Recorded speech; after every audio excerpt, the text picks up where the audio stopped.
You see it? Awesome. Okay. All right. Good afternoon, everybody. So we're going to talk about acid base today. Please feel free to unmute and interrupt me if you have any questions as we go along. And later on in the talk, I'm going to actually throw out some questions to you guys and unmute. I prefer we just do it verbally rather than via chat. Unmute and see what you think about some of the cases that we're going to talk about. Okay. All right, so first a couple of terminology points. As you know, normal arterial pH is 7.4 or a range between 736 and 744. And we like to actually distinguish between what we call emia and osis. In other words, acidemia, right, as the name connotes, is that you have too much acid in the blood, so blood pH is low. Alkalemia is blood pH is above normal. And the reason that we differentiate that from osis is that you can have processes that cause acidosis, as that's a process that tends to lower the pH, but you can have that at the same time as an alkalosis, which is a process that tends to raise the pH, so that they may end up canceling each other out, and you won't have necessarily an acidemia or an alkalemia. So you have the process is called the osis, and the actual pH of the blood is what we call the emia, right? So acidemia, alkalemia, acidosis, and alkalosis. And as you know, we like to differentiate between metabolic and respiratory, both for acidosis and for alkalosis. So this slide shows, the normal blood gas. You guys are used to now doing venous blood gases, which is obviously a little different, but in the pristine situation, you're looking at an arterial blood gas. So this is arterial, where the normal pH is 7.4, normal PCO2 is 40. And the normal serum bicarb is 24, and that's the range, though, that you see for the PCO2 arterial and for the bicarb. That is considered normal. Okay, so this is a normal blood gas, normal pH, normal PCO2, normal serum bicarb. So then we start to move to our processes, right? So as you know, metabolic acidosis, we like to break down into two components, either an increased anion gap acidosis or a non-increased anion gap acidosis, which we call a non-gap acidosis. Remember that a non-gap acidosis means that the anion gap is normal, but there is still an anion gap, right? And the normal anion gap is between 8 to 12. And the normal anion gap is made up mostly of unmeasured anion in the blood albumin. Okay, so if the albumin is actually low, you need to correct for that, because the normal anion gap of 8 to 12 is if you have a normal serum albumin. But if your serum albumin is low, then your normal anion gap should be lower than that. And in fact, then if it is 12, it means you probably have anions and you have an anion gap acidosis. Does anybody actually remember what the correction is that we use for low albumin and how we add to the anion gap for that? I'll try. Go ahead. So I think it's the corrected is equal to observed plus 2.5 times 4 minus the albumin. That's correct. That's exactly right. So for every one that the albumin is below 4, you add 2.5 to the anion gap. So for example, let's say you have someone who has severe cirrhosis, has an albumin of 2. So the albumin is down 2 from normal, from 4. So you have to add 5 to the anion gap. So let's say the anion gap is 12, the real anion gap is 17, right? Which means you do have an anion gap, okay? Which means you might have ketones, you might have lactate, you might have, other renal failure anions. So it's not a non-gap acidosis, it's a gap acidosis. So always remember to look at the albumin. So what are causes of increased anion gap acidosis? As you know, DKA, diabetic ketoacidosis. You can have other ketoacidoses that you sometimes see less commonly, starvation or alcoholic ketoacidosis, AKA we call it. Lactic acidosis, obviously, and you see this all the time. Renal failure, as you know, causes an anion gap acidosis from retention of sulfates and phosphates and other things. And then the interesting cases, which you may sometimes see in the ICU, of ingestions that cause an anion gap acidosis and should also usually have an osmolar gap, right, because of the ingestion. So methanol, ethylene glycol, and salicylates. Salicylates are interesting because they cause usually, or sometimes anyway, an anion gap acidosis and a respiratory alkalosis. So we're going to get to that later. That may be one of those cases where they cancel each other out. but the anion gap will be the clue to the acidosis. Okay, so this is increased anion gap acidosis. And then we have the category of non-increased gap acidosis. I wrote non-gap acidosis, which is what we call it, but really should be called non-increased gap, right? Or normal gap acidosis. So diarrhea is the big one, right? So you lose bicarb in the stool. So you get basically just a bicarb loss without retention of anions. So you get a non-gap acidosis.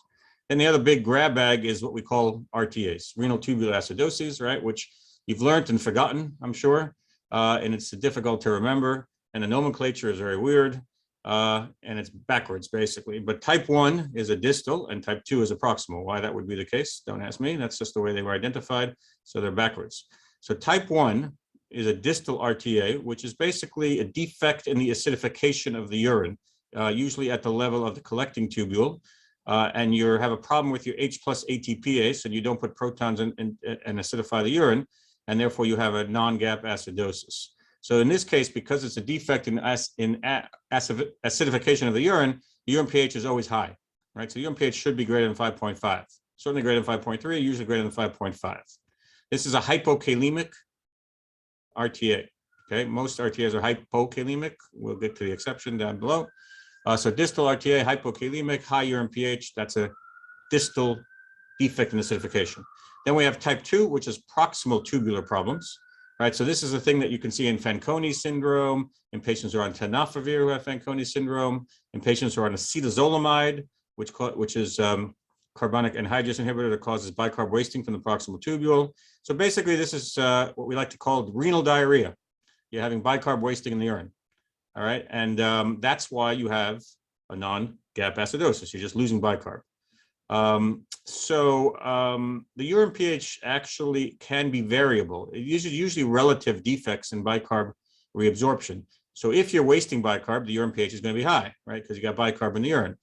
But if your serum bicarb goes low enough, then usually you can reabsorb whatever bicarb you're filtering, and then the urine pH might in fact not be high, it might be low because your acidification is intact, but you're no longer wasting bicarb. So this is a variable urine pH. So if you see a very variable urine pH, sometimes low, sometimes high, in a patient who has a non-gap acidosis, think about proximal. Okay, remember this is Fanconi syndrome, tenofovir does this, etc. This is also usually hypokalemic. Okay, so type 1, type 2, both hypokalemic. And then the one that you see more commonly in the hospital or in your clinics is type 4. Right, so type 4 is basically any low aldosterone state, but classically it's type 4 is hyporeninemic hypoaldo. This is often seen in patients who have mild CKD, often in diabetics with mild CKD, and they have hyperkalemia out of proportion that it appears for their CKD. And then you think of type 4 RTA. Aldosterone helps acidify the urine. The basic acidification is intact, but aldosterone helps to acidify the urine. So when you have low aldosterone, you have a mild non-gap acidosis. But the most prominent part of a type 4 RTA, as you know, is hyperkalemia, right? So when you're low in aldo, you don't reabsorb enough sodium, and therefore you don't have the electronegative lumen to excrete potassium, and you get hyperkalemia. So type 4 is more prominent hyperkalemic issue, but you usually have a mild non-gap acidosis because basic acidification is intact, urine pH is actually low. Okay, so you can use urine pH and serum potassium to try to determine which of the RTAs you're dealing with, okay? Assuming you've already determined that it's an RTA and not diarrhea.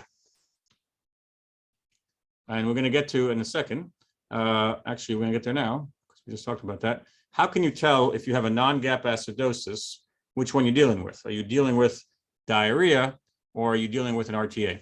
So obviously most of the time the history will help you. Patient has diarrhea, so you know it's probably that. But if you're not sure, let's say a patient can't tell you, and you have a non-gap acidosis, how do you know if it's diarrhea, which is a non-renal loss, I should say a non-renal defect of why you have a metabolic acidosis, or is it a renal defect, RTA? So this is where we do the so-called urine anion gap, or better known as the urine cation gap. And this is where you actually do a spot urine chloride, sodium, and potassium. Okay, so you're looking at your main anion in the urine, chloride, and your cations, sodium and potassium. So if the urine chloride is higher than the sodium and potassium, that means you probably have unmeasured ammonium in there. Remember that your main way to get rid of most of your acid is via NH4 plus cation, which is NH3 that then binds to a proton. So if you have chloride higher than sodium potassium, it means you actually have acidification of the urine. You have NH4 plus in there, you're probably dealing with diarrhea. Okay.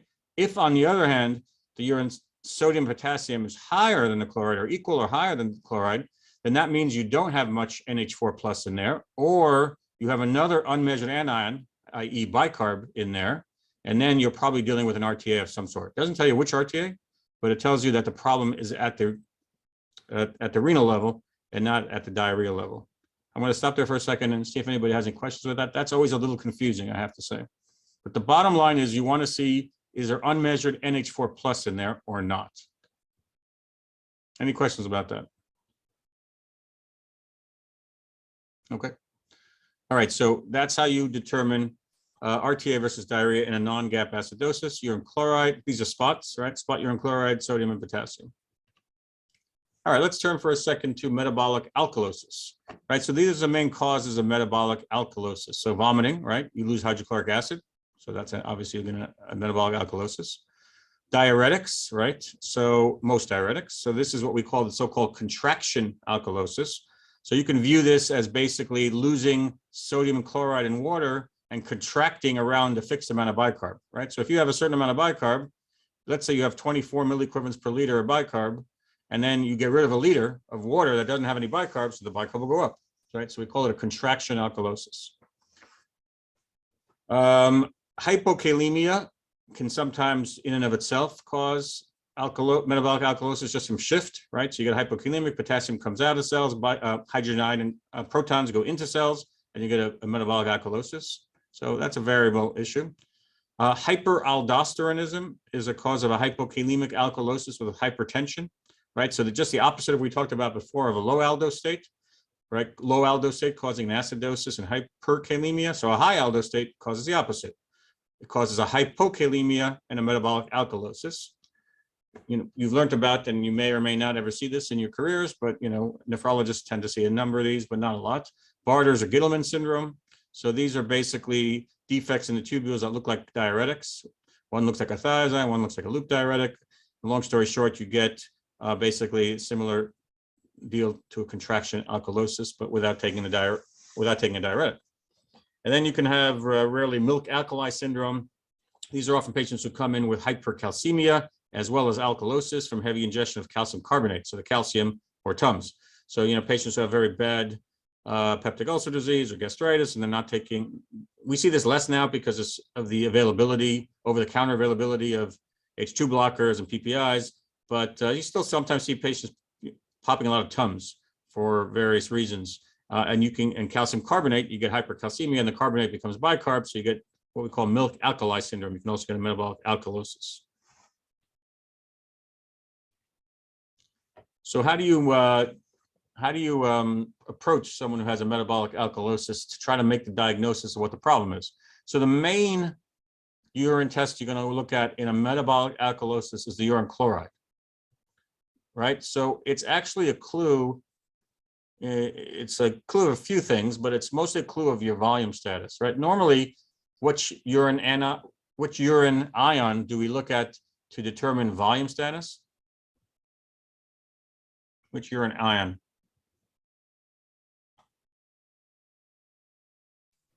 You guys know this? Sodium, right. So normally you look at the urine sodium to determine volume status. So if a patient's hypovolemic, they tend to hold on to their sodium, the urine sodiums are low, right? And if they're not, the urine sodiums are not low. But in a metabolic alkalosis, the urine sodium can be a little misleading. And that has to do with the fact that the patient is trying to correct the alkalosis. They're putting out some bicarb in the urine. That's dragging sodium with it. So you can actually have a urine sodium that's high despite having hypovolemia. So instead, we look at the urine chloride. So we talk about low urine chloride, metabolic alkalosis, and high urine chloride, metabolic alkalosis. So the urine chloride tends to be low in vomiting and in contraction. You know, if the patient's no longer getting the diuretic, obviously diuretics will put the high chloride in the urine, but otherwise it will be low after the diuretic's worn off. But it will be high in hyperaldosteronism or Barter's or Gittleman's, right? So obviously Bardet-Gilman's, which look like diuretics, you're going to be putting chloride in the urine. Hyperaldo, you're hypervolemic, so you're also putting chloride in the urine. Okay, so the urine chloride is your key to which metabolic alkalosis you're dealing with. Questions about that?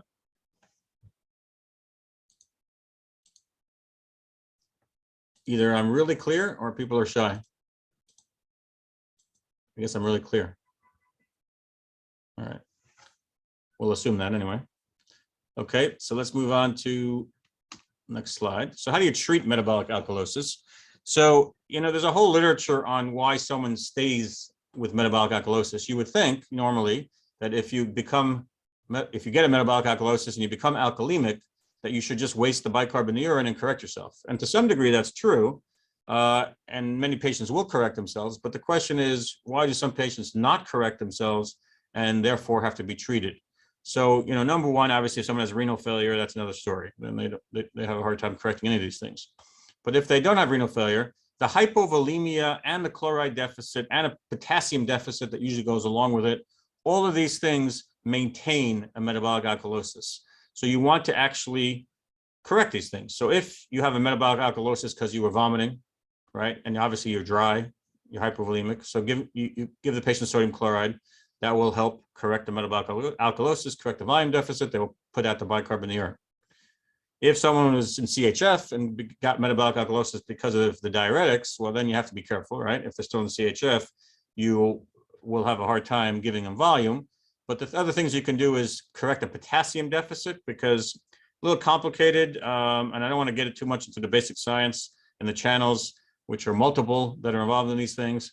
But basically, hypokalemia maintains metabolic alkalosis. So you help correct the potassium. Besides just shifting at the cellular level, you also help get rid of the bicarb and correct the alkalosis. And chloride deficit, right? So these patients have high bicarb, low chloride. And the chloride deficit also maintains an alkalosis. So giving chloride, whether it's sodium chloride or potassium chloride, actually also helps to correct the metabolic alkalosis. Now, the exception is if someone has hyperaldosteronism, right? So then you have to treat that in and of itself. Either get rid of the adrenal adenoma that might be causing the problem, or give them an aldosterone blocker, aldosterone antagonist, the MRA, right, mineralocorticoid receptor antagonist. So these may help block the aldosterone and take care of the problem. This slide, which you can not really see well, but it's actually taken from Up to Date, which shows the multiple channels that are involved in this, and was why I don't want to get into the basic science of what maintains a metabolic alkalosis. But there are a lot of channels at the kidney level that show you why hypokalemia and chloride deficits are part of the reason for maintaining metabolic alkalosis. All right, so if there are no questions on that, I'd like to move to a few cases to illustrate a couple things, and then we'll talk a little more about acid base. So this is going to be for the audience. So what's the disturbance? So let's when you look at a blood gas, right? What's the first thing you want to look at? pH first. Yeah, right. pH, exactly. pH is always first, right? Because as we said, you can have various different processes that are moving things in various different directions. And you want to know first, is the patient actually acidemic or alkalemic? So the first thing you look at is the pH. So the serum pH in this case is low, right? 7.3. So you have an acidemia, okay? And then you look at the, I didn't give you the PCO2 in this case, but you look at the blood work and you look at the electrolytes. And what do you see? Bicarb is low. So the bicarb is low. So presumably you have a metabolic acidosis, right? And then you want to distinguish between what kind of metabolic acidoses?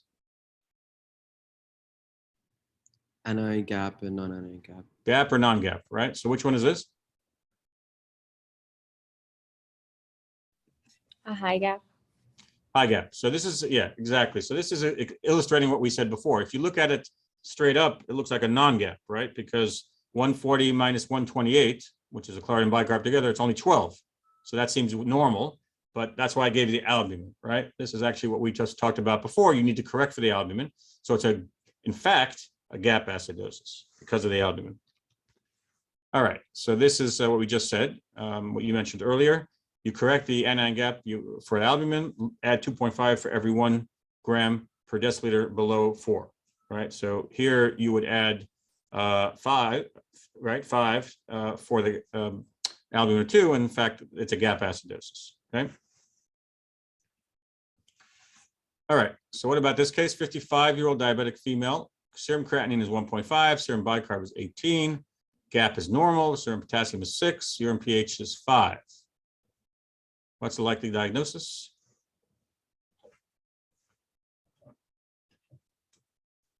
What do you guys think?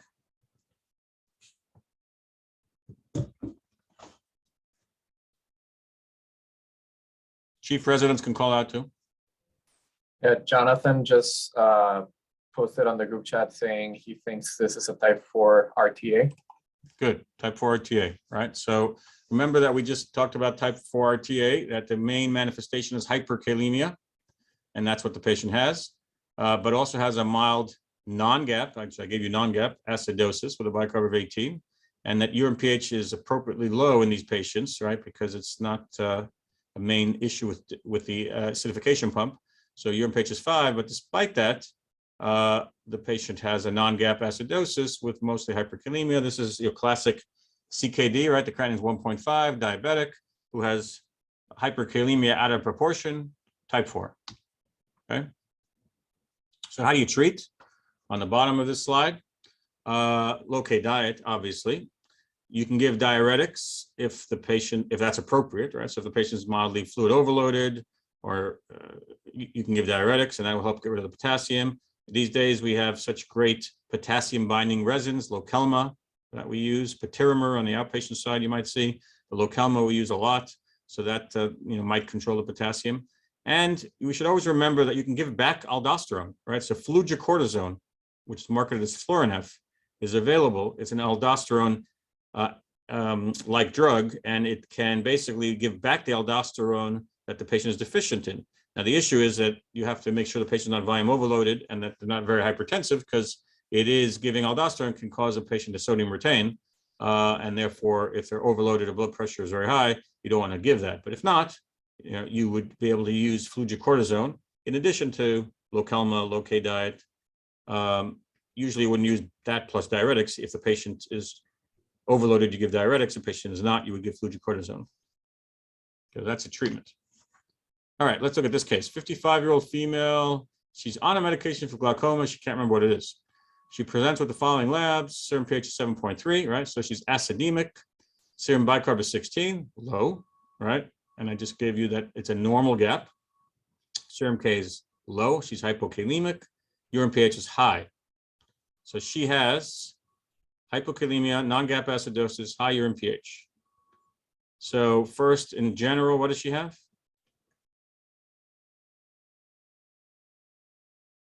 She have diarrhea? She does not have diarrhea. Patricia, how do you know she doesn't have diarrhea? Since you were shaking your head no.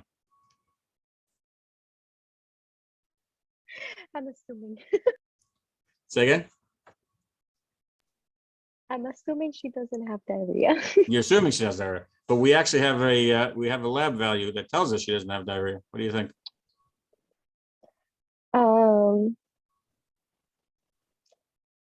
I'm not sure if it's just like the urine pH. Exactly, the urine pH, right? So in diarrhea, if you're acidemic because you have diarrhea, you're going to be acidifying the urine. You're going to be putting out that you're going to try to actually put out acid in the urine to try to correct the problem, and the urine pH should not be high, right? So the urine pH being high, even without getting to a urine cation gap, basically tells you that you're dealing with an RTA. Okay. Now remember, high urine pH can be a distal RTA or it can be a proximal RTA, right? And this is where you may or may not know the medication that's used for glaucoma. Anybody know? Which causes a proximal RTA, carbonic anhydrase inhibitor, called acetazolamide. Right. I think we might have mentioned it earlier. So acetazolamide can be used for glaucoma, and it actually causes basically what looks like proximal RTA, bicarb wasting in the urine. Okay. So this patient has acetazolamide-induced proximal RTA. All right. Okay, so let's deal first with simple acid-base disturbances, and then we'll get to more complex ones. All right, so you have a blood gas here. So the first thing you look at is the pH, right? So patient's acidemic, 732. Remember, we're looking at arterial blood gases, not venous.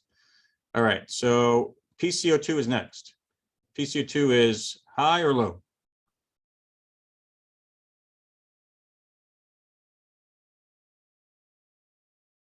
For an arterial, what's normal PCO2? So Nadeem is saying in the chat that it's low, same with Jonas. Yeah, thanks for manning the chat since I don't have it open. So the PCO2 is low, right? Normal is 40. So this PCO2 is low. So next comes the bicarb, right? In these, because we're doing the acid base, I don't put the oxygen in. So the bicarb is high or low? It's low, right? So 16 is a low serum bicarb. So you have a low pH, low PCO2, low bicarb, normal anion gap. What's the diagnosis? Normal anion gap acidosis. So normal anion gap metabolic acidosis, right? So this is a simple compensated a non-gap metabolic acidosis, right? So important to know that in compensation, the second variable goes in the same direction as the primary variable problem. So in this, right, metabolic acidosis, the primary problem is the bicarb goes down. To compensate, you hyperventilate, and the PCO2 goes down as well to try to compensate, right? You don't normally compensate to normal, which is why the PCO2, the pH still is slightly low, but you compensate in the same direction as the disturbance. So the primary disturbance is low bicarb, metabolic acidosis, and then the PCO2 goes down in the same direction, goes down as well to compensate, and then you get a pH that is not as bad as it otherwise would be. So how do you know, since the PCO2 is down, how do you know this is not a respiratory alkalosis? You can do Winter's formula to see if it's like an adequate compensation or not. So yes, we're gonna talk about that. You can do a Winter's formula to see if the compensation is adequate or if there's, so what you're saying is actually, is there also a respiratory alkalosis, right? Or is it just appropriate compensation? So that's a good point. But how do you know it's not just a respiratory alkalosis? It's an acidic pH. So I didn't hear. It's an acidic pH. It's pH, right? So that's why you always look at the pH first, right? Obviously, the patient has acidemia. So it can't be a respiratory alkalosis as the primary problem and nothing else, because why does the patient have acidemia? So the primary problem is the acidemia. So the patient has an acidosis, metabolic, and the PCO2 is down for compensation. All right. And just as a clue, we're going to talk about this later, that in a basically pure respiratory compensation for metabolic acidosis, the PCO2 tends to be pretty close to the last two numbers of the pH. Here I gave it to you exactly, 732 and 32. But in a respiratory compensation for metabolic acidosis, the PCO2 tends to be pretty close to the last two numbers of the pH. So that's a little clue to tell you that that's a respiratory compensation for metabolic acidosis. What about this case? So first you look at the pH, it's low, you have an acidemia. Next you look at the PCO2 and it's high. Then you look at the serum bicarb and it's high. So what's the problem here?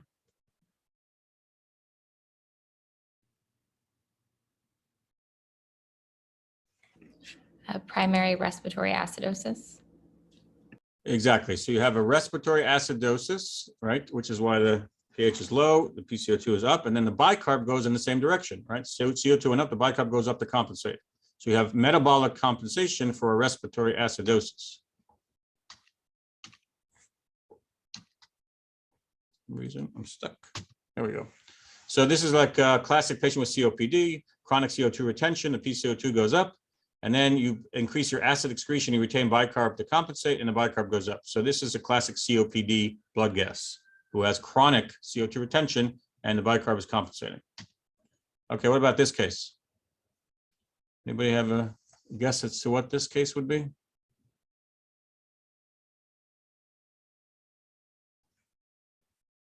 Primary problem pH is? Alkalemic. So the patient has alkalemia. The CO2 is down, right? PCO2 is down. So it appears to be a respiratory alkalosis. And the bicarb is also down. So this is a respiratory alkalosis with some degree of metabolic compensation. And this is actually a common blood gas that you might see and a bicarb that you might see in a pregnant female who has chronic mild respiratory alkalosis. Progesterone causes chronic hyperventilation, so it's very common to have a degree of respiratory alkalosis, and then the bicarb compensates, right?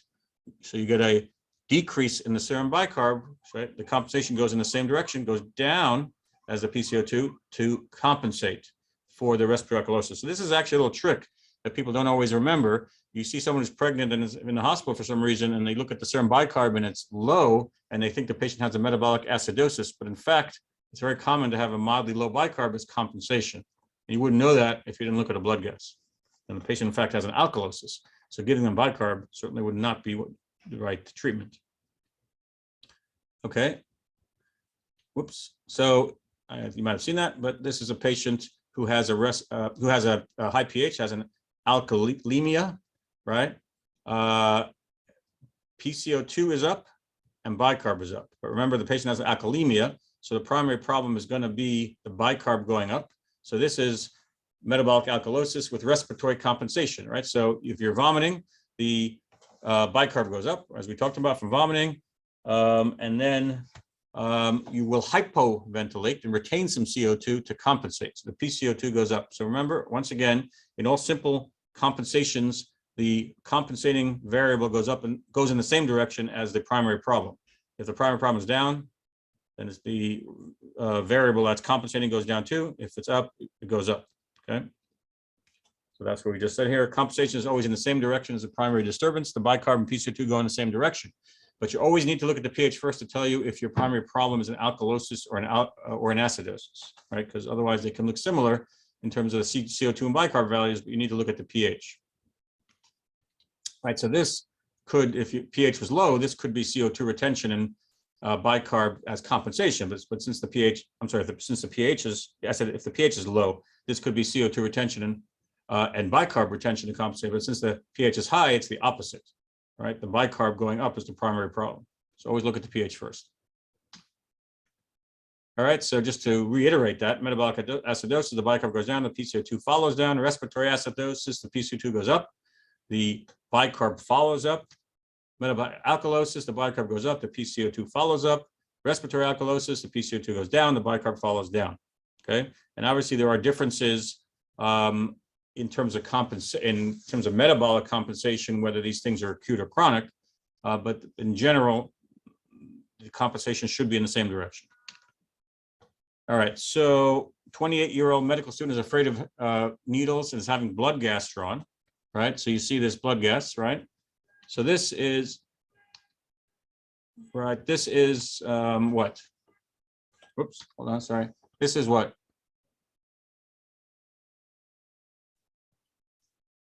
pH is high, alkalemia. Obviously, we're getting to the fact that the medical student is afraid and is hyperventilating. So it has a respiratory alkalosis. It's acute, so you don't have a lot of time to compensate. So you only have a little bit of compensation from basic Henderson-Hasselbalch changes in the blood. So the bicarb is slightly down to compensate, but you didn't have time to compensate enough because it's acute. And that's why the pH tends to be on the higher side at 7.52. So this is acute hyperventilation from getting your blood drawn.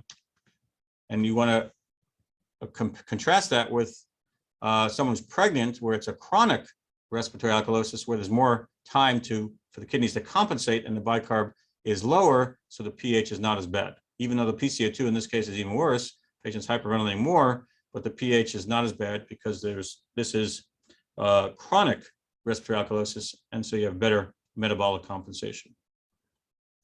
All right, same medical student has this time 3 days of diarrhea.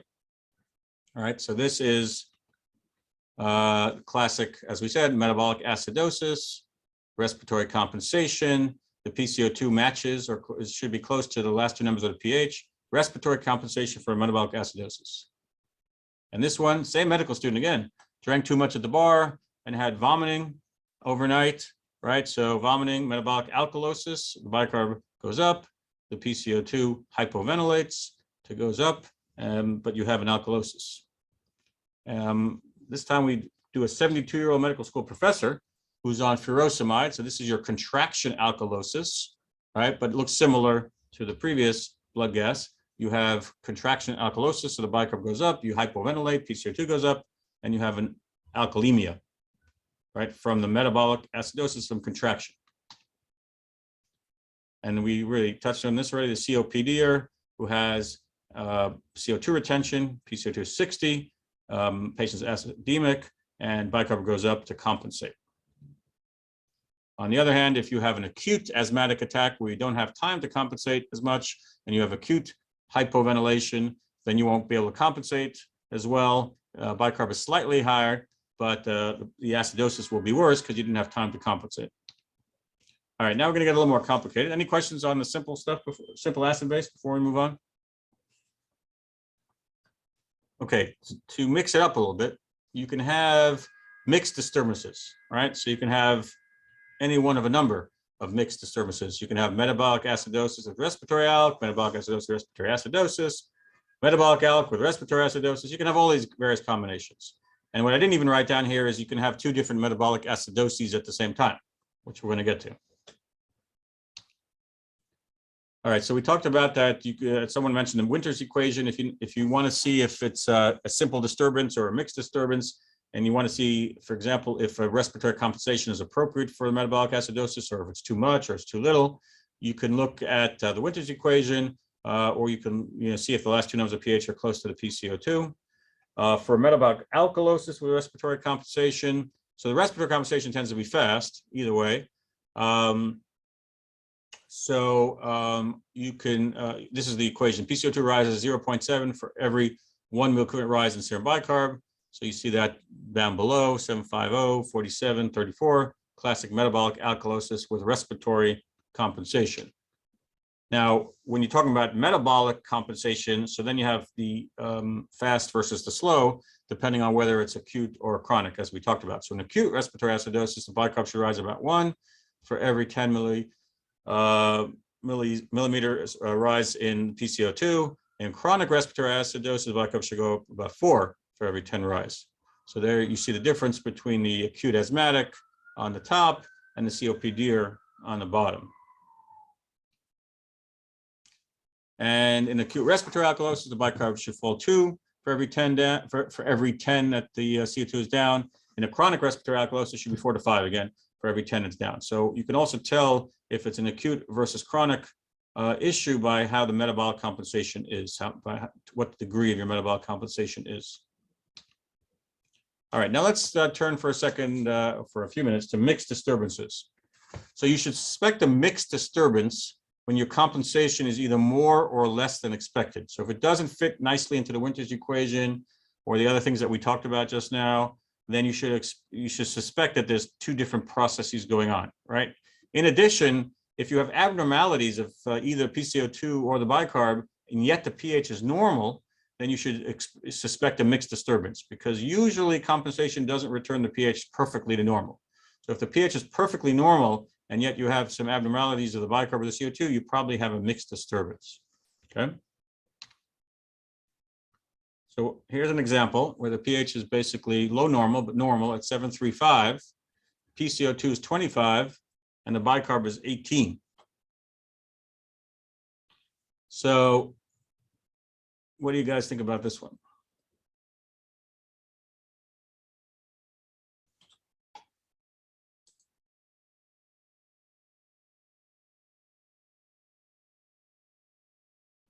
What do you guys think? pH is normal, right? So right away, you should suspect a mixed disturbance. PCO2 is down. So it looks like a respiratory alkalosis of some degree. Bicarb is down. So it looks like a metabolic acidosis of some degree. So is this respiratory compensation for a metabolic acidosis? Yes, probably, but it appears that the patient is overcompensating, right? So remember that if it's compensation, the PCO2 should be close to the if it's respiratory compensation for metabolic acidosis, the PCO2 should be close to the last two numbers of the pH. This is actually much lower than the last two numbers of pH. And in addition, the pH is higher than you'd expect. So this is a mixed disturbance. This patient would have a metabolic acidosis as well as a primary respiratory alkalosis. One question, when you say like it should go similar to the left numbers on the pH, you mean like, so like the PCO2 should be closer like to 7? I don't know, I'm So confused for about that. example, yeah, so for example, if I gave you 7.30 on the pH and a PCO2 of 30, so then the 30 and the 30, right, are same. They don't have to be exactly the same, but they should be close. So that is, and then you have low bicarb. So that's respiratory compensation for a metabolic acidosis. But here, the PCO2 is 25, pH is 7.35, there's a big discrepancy. So that's why it tells you that there's also probably a primary respiratory alkalosis. You can also put it into the Winters equation, but this patient is overcompensated. So this is basically a primary metabolic acidosis plus a primary respiratory alkalosis. And this is actually what you see in salicylate intoxication. A GAP, anion-GAP metabolic acidosis plus a respiratory alkalosis. So this is where you have to suspect a mixed disturbance. And what about this one? Right? So the first thing you see is the pH is really low, 7.15, right? And you don't have things going in the same direction as the way you're supposed to for compensation, right? You have the PCO2 high and you have the bicarb low, right? Remember we said that in compensation, the second variable goes in the same direction, but here they're in opposite directions. CO2 up, which is an acidosis, bicarb down, which is an acidosis. So this patient has both a respiratory acidosis and a metabolic acidosis, and that's why the pH is so low, right? So this could be your COPD patient with diarrhea, right? They're used to living with a high bicarb to compensate, and all of a sudden they start having diarrhea. They're going to be much more acidemic than someone else who doesn't have COPD because they're used to living much higher, right? So they have both respiratory and metabolic acidosis causing a very bad pH, okay? This is a COPD patient, so high CO2, diarrhea, so low bicarb, okay? So this is a mixed acidosis. All right, what about this one? So once again, the clue here is that the pH is normal on the higher end, but definitely normal. So why is it normal? So this is a combination of a metabolic alkalosis and a respiratory acidosis, right? So this could be a patient who's on loop diuretics causing metabolic alkalosis, gets asthma exacerbation, and then retains CO2. So once again, the normal pH with abnormalities tells you it's probably a mixed disturbance, right? And once again, this is a metabolic alkalosis and a respiratory acidosis. It's not just compensation, right? So because the pH is normal, and it's a mixed disturbance of alkalosis, metabolic alkalosis, and respiratory acidosis, right? And you can also get metabolic alkalosis and respiratory alkalosis. We talked about how pregnancy causes respiratory alkalosis. So then if someone is pregnant and vomiting, very difficult first trimester, for example, and is vomiting, then they can get an alkalosis from metabolic alkalosis and a respiratory alkalosis, and their pH can be significantly high, right? So you have low PCO2 and high bicarb. All right. I'd like someone to tackle this one. What is the disturbance here? You can put in the chat if you like.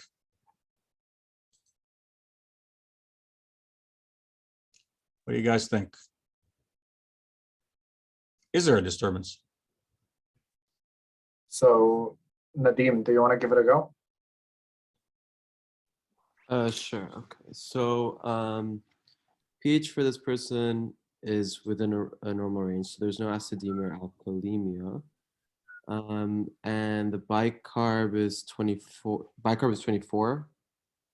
And the CO2 is also within a normal range. So it looks like everything is within a normal range and there's no disturbance. So at first glance, no disturbance. Okay, so that's true if you look just at the blood gas, but look at the top line at the electrolytes. So sodium is fine. The chloride, I don't know what the normal range is. Like it's Is that That's it. low? That's a little low. And the bicarb is normal. Yep. Um, Are you trying to get at that there's a gap? Yeah, that's right. That's exactly what we're trying to get at. Right? So there's a gap. So what's 95 plus 24? My math is bad. 119? Yeah, I think it's 119. 119. yes. So then you have to subtract 119 from 140. So you got a gap of 21, right? So that's a pretty significant gap. So the gap is hiding here, okay? You have, because there's a gap, you know there's an anion gap acidosis, okay? You know there's an anion gap acidosis, but yet you don't have acidemia. This is why in the beginning, I mentioned the difference between acidosis and acidemia. You have an acidosis, but you don't have acidemia. How do you know you have an acidosis? Well, you have an anion gap. If you have an anion gap, you have an acidosis. But why don't you have acidemia? So if you have an acidosis, but you don't have acidemia, you obviously have a mixed disturbance. Something is actually, you must have an alkalemia as well, right? And you must have a metabolic alkalosis, right? Because otherwise, why is the bicarb not down if you have an anion gap acidosis? Normally, you should have the bicarb being down. But because the bicarb is not down, despite having an anion gap, you obviously have a combination of a metabolic acidosis, anion gap, metabolic acidosis, and a metabolic alkalosis. So Yes. let's see, next slide for a second. So this is the case, as we just said, bicarb is normal, but an anion gap of 21. So it's an anion gap acidosis with metabolic alkalosis. And this is actually what you can see in a DKA patient who comes in vomiting, right? DKA usually, often, causes a patient to have vomiting. But because of vomiting causes an alkalosis from metabolic alkalosis from loss of hydrochloric acid, the vomiting and the which causes the alkalosis and the DKA, which causes the acidosis, can cancel each other out. And you might end up with a normal bicarb and a normal pH. And the only way you know that there's ketones hiding there, other than checking for ketones, is that you have an anion gap, right? But this is what's going to tell you that you want to check for those ketones, because you have an anion gap telling you that's an acidosis, but you don't see the acidemia because of the mixed disturbance, okay? So what I just did very quickly there, and here it's kind of more straightforward because the bicarb is normal, but what I actually just did there was something we call the delta-delta, right? We compare the change of the anion gap to the change of the bicarb. So the change of the anion gap went from 12 to 21, it went up by 9, right? But the bicarb actually didn't change at all, 0. So you have a change of anion gap of 9 to a change of bicarb of 0. That's a delta-delta. So when you have a delta-delta, significant difference, then you've got some kind of mixed thing going on, okay? Here it is. So change in anion gap compared with change of bicarb. So normally, you know, when you add an anion, you also add a proton. It's not always exact, so it can be anywhere, and especially in lactic acidosis, it tends to be towards a higher number, but it should be close to 1 to 1.6. So if you have a big difference, then you have a mixed disturbance, right? So if you have the bicarb much worse than you'd expect, right, the change in bicarb is much higher than the change in the anion gap, then you probably have a mixed non-gap and gap acidosis. Conversely, like in this case, if you have minimal change in the bicarb or much less of a change in the bicarb than you have in the anion gap, then you probably have an anion gap acidosis and a metabolic alkalosis, right? So you can look at the change in gap and change in bicarb and see if they're close to each other. If they're not, in either direction, you have a mixed disturbance, right? Either if it's change in bicarb is too much, you probably have a gap and a non-gap, someone with diarrhea and renal failure, for example. If you have much less than expected, then you probably have an acidosis and an alkalosis, all right, metabolic. Questions about that?